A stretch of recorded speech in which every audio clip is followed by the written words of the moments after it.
Fishyaker.com, the original kayak rigging video series. What do you guys think about camouflage fishing kayaks? Personally, I love them. You know, I got a whole bunch of kayaks outside, and if you were to come look at them, almost every single one of them is some type of camouflage.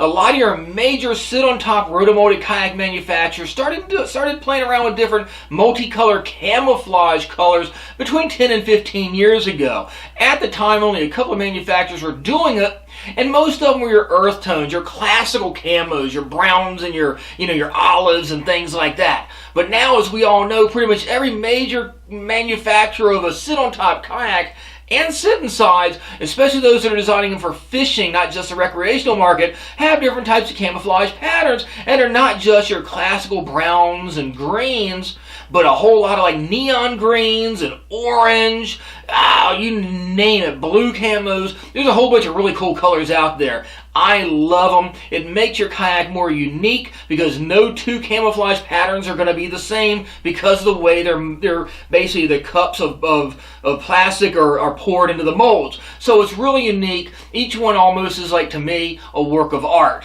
That being said, as well as being some pros when it comes down to how cool the kayak looks, there are a couple of cons out there. Now, if you want to go hunting, a camouflage kayak is great for the same reasons in many ways that they may not be ideal for going in big open water. Think about back to, say, the First and Second World War. We've all seen photos of naval vessels. Some navies, even these days, still have camouflage, ships. What does it do? It kind of breaks up the silhouette of the vessel. So it still can do the same thing for your kayak. So if you're hunting out of it, or if you're trying to, float down a river or go into a lake and you don't want a whole bunch of people to see you, or maybe you're in your little secret squirrel hole and you don't want everybody else on the lake or the river to see you over there, camouflage kayaks are awesome. But if you're going into big open water, especially salt water, if you're around shipping channels or large boat channels, it can still be problematic because it doesn't always matter if it's, say, one of those natural tones that'll blend into the water, or if it's even something bright. Because you're looking at multicolors, it's going to break up the silhouette on the horizon.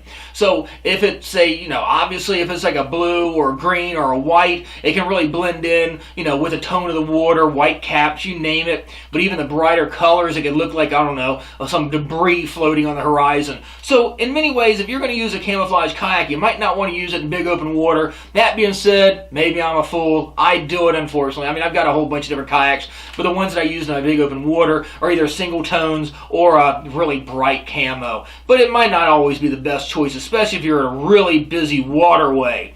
But they're really great for, small bodies of water, or hunting, or if you just want something really super unique. I love camouflage kayaks. So there are a couple of cons that go with the pros. But like I said, look back at your historical naval vessels. For hundreds and hundreds of years, they've been camouflaging those vessels to break up that silhouette, and a lot of the navies still do it these days. So camouflage is really cool. I'm a big fan of it. I've been using camouflage kayaks since I first started kayak fishing, when they first started coming out with them, when the original Ocean Kayak Trident 13 came out. They were playing around with a dark brown color camo. I had the original ones, but I love them. So if you're looking at different color kayaks, don't count out camouflage. But again, if you're going in big open water, camouflage may not be ideal, but you can find some really cool patterns in the camos too, so check those out. As always, please subscribe to the Fishyaker YouTube channel, like us on Facebook, and we'll catch you on the water.